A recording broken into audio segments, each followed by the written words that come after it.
leggermente salito quello che vedeva.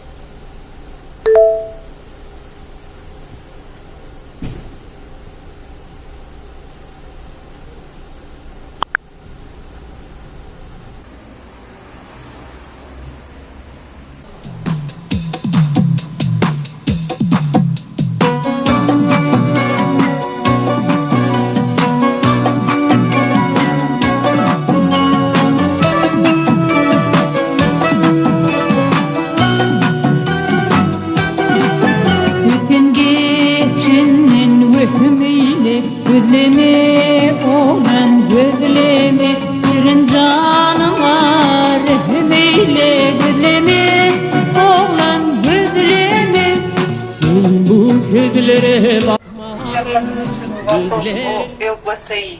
Уголовное законодательство Туркменистана основывается на принципах законности, равенства человека и гражданина перед законом.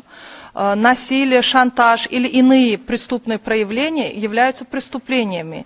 И, соответственно, все лица, независимо от их сексуальной ориентации, в том числе и ЛГБТИ, как бы находятся под защитой государства.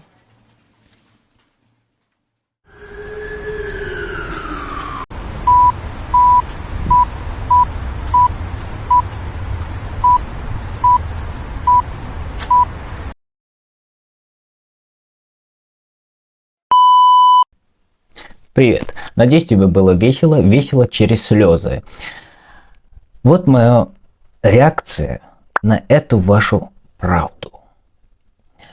Напоминаю, что YouTube очень, оказывается, важна твоя реакция.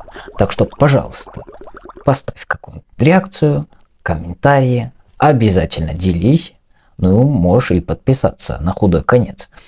Песня, конечно, очень классная. Мне понравилась.